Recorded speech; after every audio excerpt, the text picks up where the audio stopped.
Indignados estamos todos. Con la casa en el aire y toda la angustia de la familia Márquez, fuimos hasta Aguas Cordobesas a ver qué pasa, qué dicen y cuál puede ser la solución. Indignados. En el bloque anterior te mostrábamos el drama que vive el vecino Héctor Márquez. Hoy nos dirigimos hacia la sede de Humberto Prim de Aguas Cordobesas para hablar junto con su abogada y ver qué solución nos da.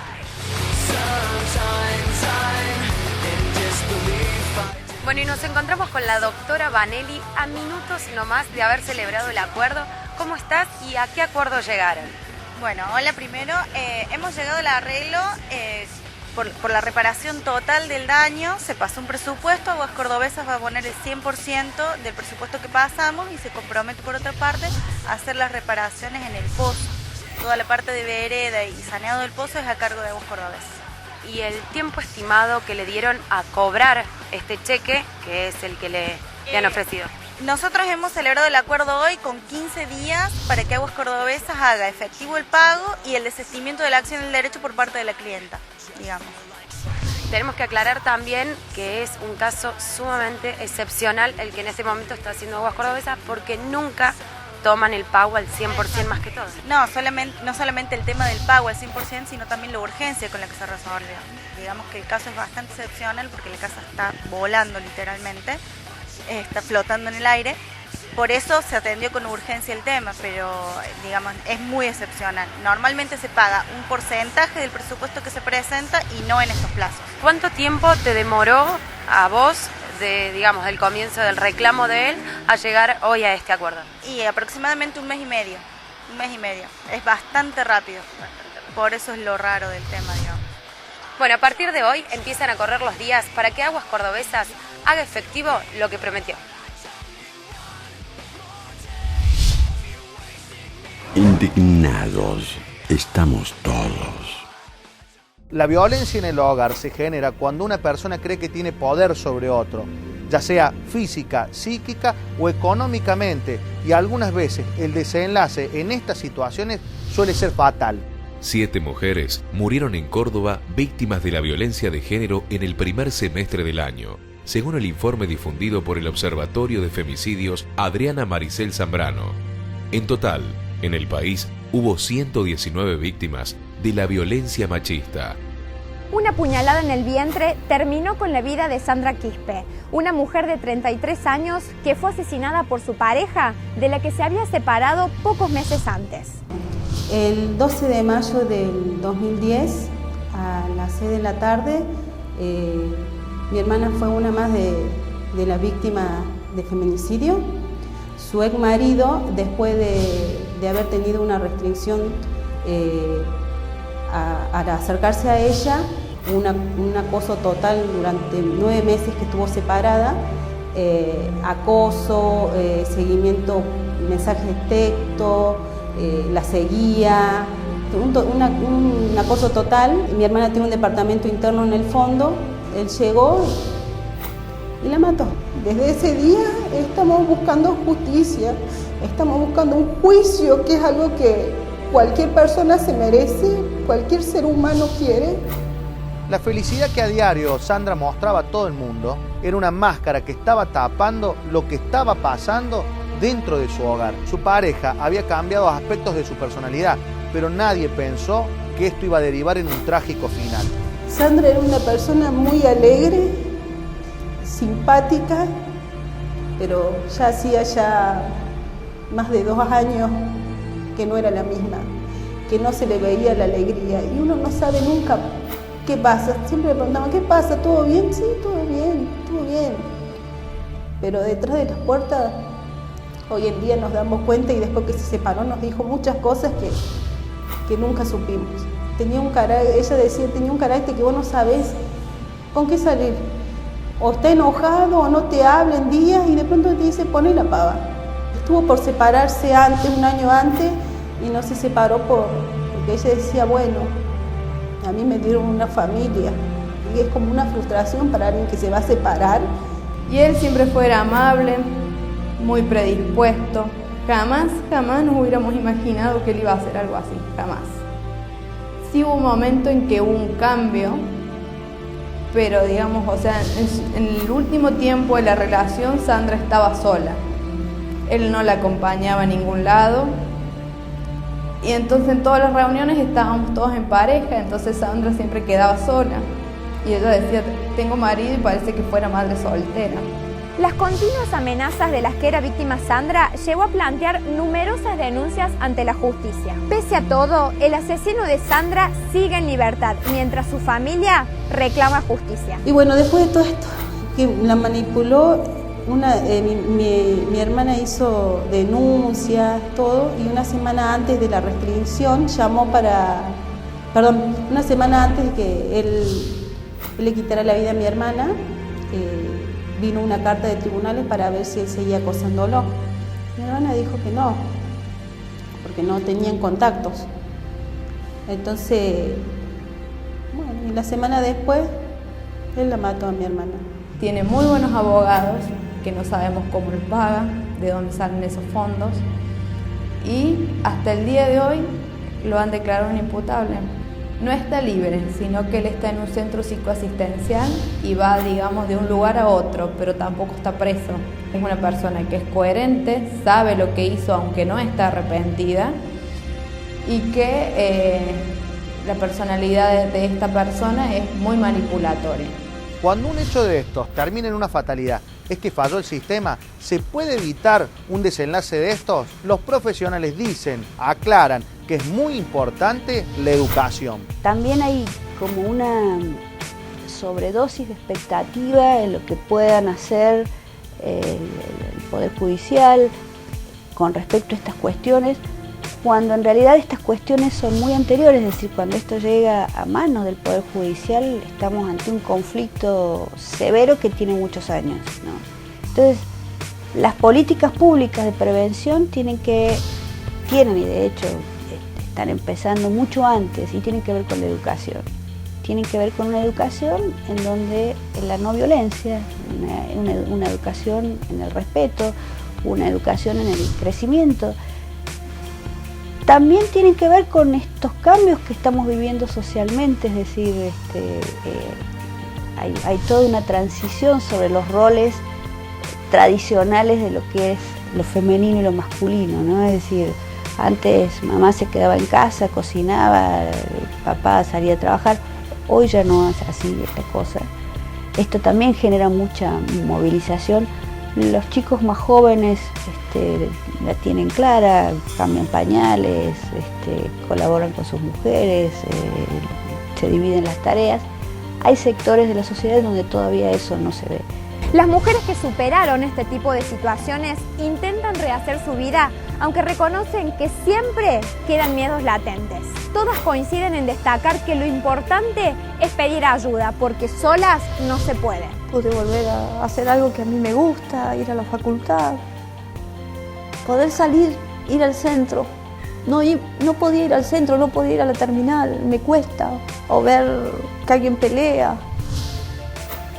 No puedo superar todavía eso, ver a alguien que está peleando es más fuerte que yo. No. Le diría que se rodee de gente, que empiece a compartirlo con la gente que tiene alrededor, que la quiere a ella, que no se arriesgue, que no arriesgue a sus hijos, pero que busque ayuda. Que esa contención le va a dar la fuerza, le va a dar lo que necesita, el amparo para poder llegar a superarlo, pero sola no se puede. Si vos sos víctima de violencia de género, hay varias herramientas que podés utilizar. Te podés comunicar durante las 24 horas al 102 o al 0800 55 55 8342. Y ahí vas a tener asesoramiento gratuito las 24 horas. Además, podés denunciar en la Unidad Judicial de la Violencia Familiar que queda en la planta baja de la calle Duarte Quirós 650. Otra opción es la Casa de la Mujer y el Niño en Rondó 258. Indignados. Córdoba se presenta para las personas que viven en los países limítrofes como una tierra de oportunidades en donde vos podés trabajar o podés estudiar, pero la contracara de esta situación es la discriminación que padecen estas personas. Parece que en Córdoba ser inmigrante e indocumentado son razones suficientes para que muchos extranjeros sufran abusos. La discriminación existe y existió. No se olviden ustedes en Córdoba miran de Córdoba para Buenos Aires y Europa. Porque el norte para los cordobeses no existe. Y si existe están allá los collas, están allá los cabecitas negras. En el discurso somos todos buenos, somos todos plurales, pero en el cotidiano vivir, en el día a día, en el barrio, hay una situación de discriminación hacia el otro que es extranjero e incluso hacia el otro que es argentino. Es un tema más ligado a la pobreza, a la discriminación hacia la pobreza que la xenofobia o algo parecido. La discriminación es como el aire, o sea, no se ve, pero se siente, como decía César Vallejo, 25 minutos por segundo, decía el gran poeta peruano, ¿no? Se siente a cada instante, en cada momento.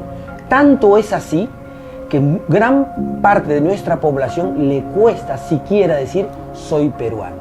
En el diario vivir se ve. Es decir, un boliviano acá casado con una argentina, etc. En ese núcleo familiar, el boliviano es el negrito de la familia.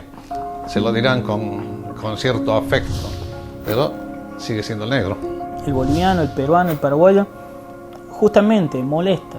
Justamente para los otros, gente de la sociedad, es un ser que solamente sirve para hacer peoncito, albañil, todo eso. E incluso nosotros los cordobeses o los argentinos, cuando contratamos a un boliviano, a un paraguayo, justamente lo contratamos por sus costos económicos. E incluso le pedimos rebaja. Desde hace varios años llegan a Córdoba peruanos, bolivianos, paraguayos, escapando del hambre, de la pobreza que pasan en sus tierras. Y aunque sus condiciones de vida no cambien radicalmente, ellos dicen que en Córdoba tienen más posibilidades. Y los orígenes de la comunidad boliviana están fundamentalmente es decir, en forma masiva en la década del 50-60, cuando los grandes ingenios azucareros requieren de la mano de obra boliviana. Y vienen desde hace muchos años porque la realidad nuestra les permite ganar un poco más de dinero de lo que ganan allá, donde hay un desempleo mayor, donde la pobreza está mucho más extendida y es mucho más estructural. Bueno, hay tres elementos sobre todo. Uno es el tema del trabajo, que a raíz de los gobiernos neoliberales del pasado, las oportunidades en Bolivia fueron cerrándose cada vez más y más. Hay otro que es la tradición familiar, ¿verdad? Que llega uno, empieza a echar raíces acá, hace familia y empieza a llamar a todos sus parientes, conocidos. Y también el económico, que es muy importante, que es mejorar su calidad de vida de muchos de los bolivianos. No significa que no haya pobreza en Argentina, pero incluso nuestra pobreza es una pobreza distinta a la que ellos viven, que es muy dura a veces y no les importa vivir en esas condiciones porque muchos te cuentan y te dicen que en sus países vivían peor. ¿Por qué se elige? Porque el país donde nos da más oportunidades y está más cerca. Porque pasó mi papá por Chile también, pero no es lo mismo. No es lo mismo. La mayoría trabaja en el rubro de la construcción, en huertas, en cortadero de ladrillos y las mujeres generalmente son empleadas domésticas. Para cualquier patrón son el empleado soñado. Trabajan más y cobran menos. Sus jornadas laborales se extienden mucho más allá de las 8 horas y cobran un sueldo mucho menor al que cobra un argentino. Esto en cualquier parte del mundo se llama explotación. Ustedes se deben preguntar por qué aceptan trabajar en estas condiciones y la realidad es porque en sus países viven en zonas marginales donde su situación es mucho peor que acá. Lamentablemente de esa situación se agarran los inescrupulosos que contratan a esta gente. Cuando tú migras para buscar trabajo, y pasa a los argentinos en Madrid porque lo he visto concretamente, tu identidad, tu fortaleza e identidad está muy por debajo. Aceptas todo. Aceptas porque crees que te están haciendo un favor. Es gente analfabeta y semi-analfabeta. Entonces le es mucho más difícil insertarse en un medio como este. El cordón verde de Córdoba está poblado de bolivianos. Al existir una discriminación incluso invisibilizada hacia uno mismo, dice uno, no soy discriminador, pero discrimino a la hora de lo hecho. Esto hace que la facilidad de la situación de explotación. Realmente hay gente que quiere sacar la mínima ventaja, como sea, de quien sea. Después tenemos los cortaderos de ladrillo, es decir, con lo que se ha potenciado en los últimos años en la construcción en la Argentina, este crecimiento inmobiliario, es decir, ha hecho de que venga mucho más gente de Bolivia para trabajar en la construcción, porque la demanda de mano de obra es muy grande. Y como siente que no recibe ningún control, ningún monitoreo, se envalentonan y resulta muy difícil creer que un dueño de una industria textil tenga gente encerrada, pagándole poco o no pagándole o amenazándola con los papeles.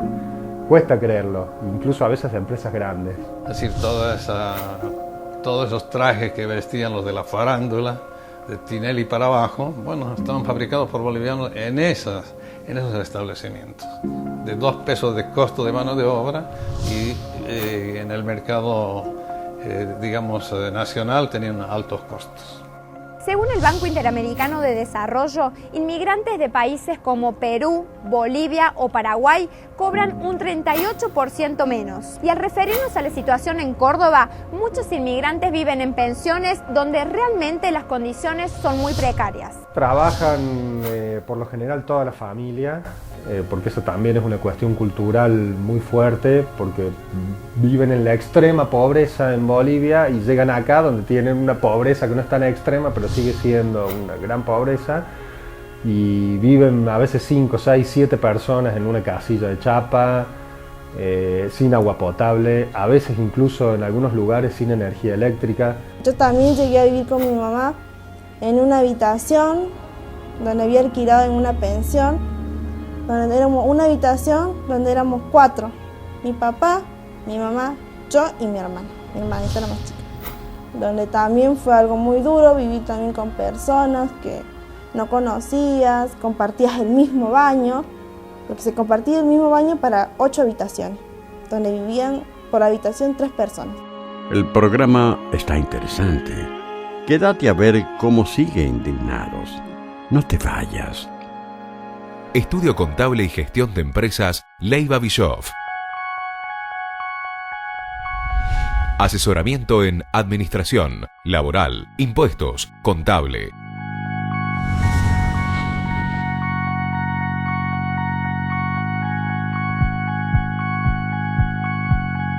(455-5721, 457-5798), www.leivabischoff.com.ar.